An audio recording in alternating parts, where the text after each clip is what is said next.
In this segment, I will demonstrate what I commonly see in office workers. People who sit at a desk most of the day oftentimes will demonstrate very poor ergonomics, which results over time in neck, back, hip, and shoulder pain. So what I see a lot is a keyboard and a computer screen that's not set up properly.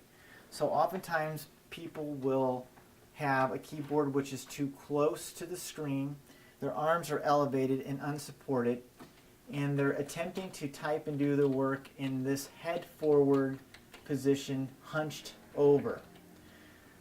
They occasionally may come back and try this, but regardless, they're set up in a poor ergonomic position, which is going to result in a number of problems.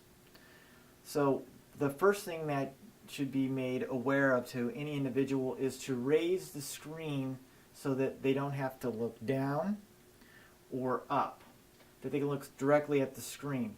So it's very easy to modify that. You can take a phone book, for example, tape it shut, so now that the position, you're looking directly at the screen instead of looking down at the screen. The other thing is, unfortunately, ergonomically, desks are coming with computers. But if your desk doesn't, you can actually put the keyboard on your lap. And if you have a chair with armrests, rest the arms on the chair.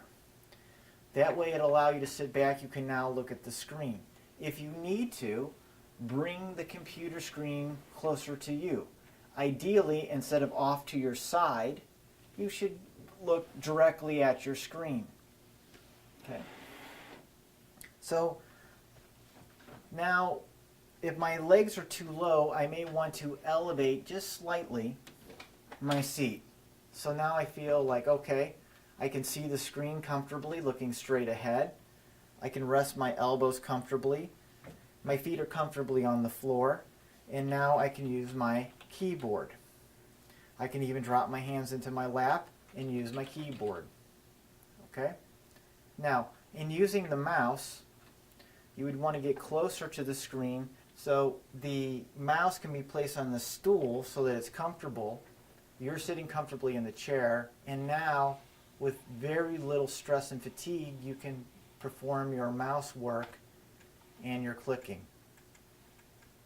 Now, what I recommend that patients do, especially if there's a lot of mouse work, is to alternate every day, alternate between the right and left side. So on Monday, I might use my left hand for my mouse work, and on Tuesday, I would use my right hand. Now, this will take a little getting used to, but most people can handle this transition just fine. And that will reduce the stress to the wrist and the fingers. So what we're trying to do here is avoid things like trigger finger or carpal tunnel syndrome. And the work can now be done without much difficulty. Okay? Now, for some people, there may be an issue of their feet not hitting the floor and they slip out of the chair. For that, you can get a bolster. You can use phone books. I'm using a little pad here. I'm placing it under my feet so that my feet now are in an up position. This is too much for me, so I'm going to use just one level here.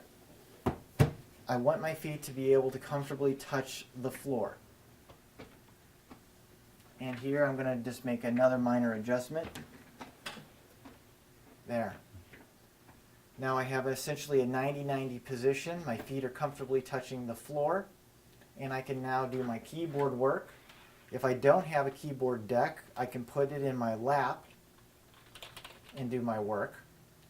And now I can easily have access to my mouse. I'm nice and comfortable in my chair. Just these simple things can make a big difference in the quality of life and over time avoid a plethora of musculoskeletal dysfunctions. I wish you well in your recovery process.